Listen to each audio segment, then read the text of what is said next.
Greetings and salutations. I'm still Gill Stannard. I'm a naturopath and mentor, and I'm a bit of an intrepid traveller whose feet are firmly on the ground at the moment, as are most of us in 2021 or 2020B, as I sometimes think of it.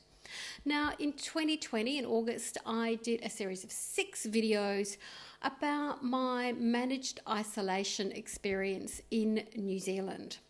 So I'm just doing a very late introduction, many months down the track. I've been to New Zealand. I was in Wellington for most of my 5 months, and I've been back in Sydney, Australia for another 3 or 4.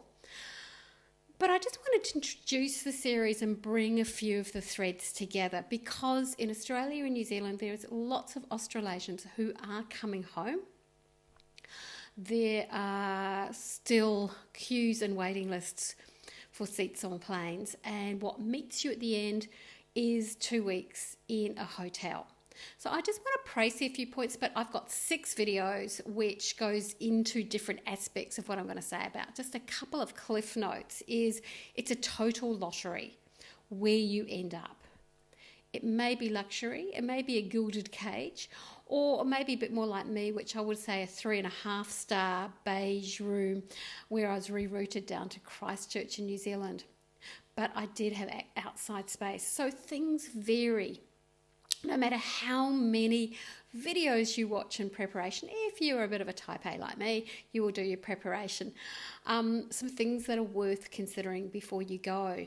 One, have some backup for things to do that don't involve the internet, or download as many movies as you can onto a laptop as much as your on-device storage allows. Because when you have a whole motel, hotel, resort complex where everyone is stuck in their rooms or largely in their rooms, they're going to be spending a lot of time on the internet. And receptions will vary depending on where you are, and bandwidth will vary.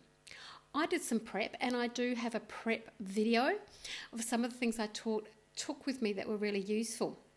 One thing I didn't show that I didn't end up using was I've got a nice little bamboo cutlery set, because I'd seen in a lot of places they were given plastic knives and forks. Fortunately, where I was, we had spoon, teaspoon, knife, fork, a couple of glasses and a couple of cups available. But I did, so I could, and washing up liquid and chucks cloth, those sorts of things. So that could mean you cleaned your stuff every day, and tea towels. So I had a small, I think I demonstrated, head size prep bowl that I actually used a lot. I would hoard up my salad sometimes and add a can of tuna. I showed you what my snack pack was, which I declared going into New Zealand, and biosecurity allowed everything because it was sealed and had no seeds in it or no meat. But I still really recommend, if you love your cup of coffee every day like I do, that I did take my AeroPress and I took my favourite coffee sealed into the country. It will save you time and it will save you money.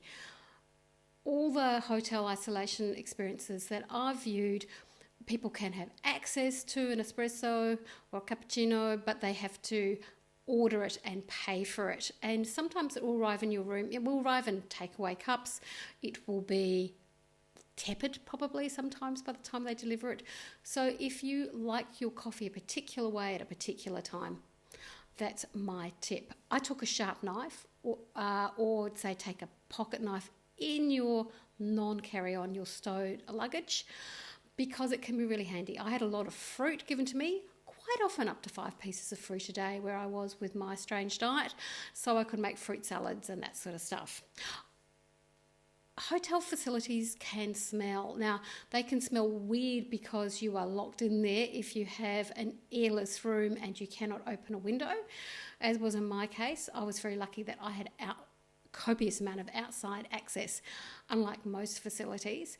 So I took my favourite essential oils, and I just put a couple of drops in a cup of boiling water to aerate make the room smell nice.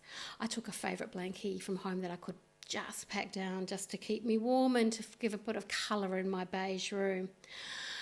So if you are heading into managed isolation, as it's called in New Zealand, or hotel quarantine, probably the 3 other tips that I would give you is to move your body every day. And for me, I did a lot of dancing with my wireless headphones on late into the night sometimes too. And my wonderful yoga teacher, Cindy, would do a few sessions with me via FaceTime once I got the internet connection working, which was wonderful. Keep in touch with somebody every day. Have an actual conversation. So, call or Zoom.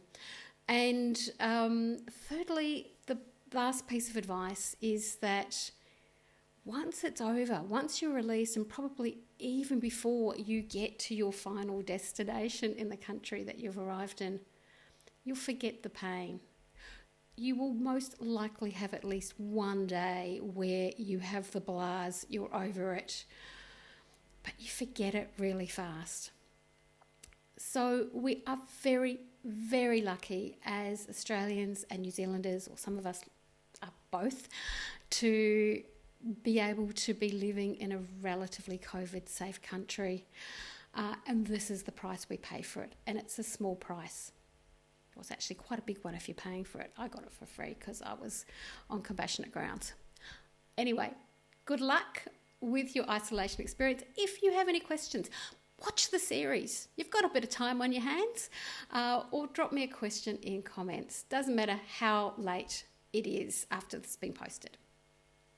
Have a good day.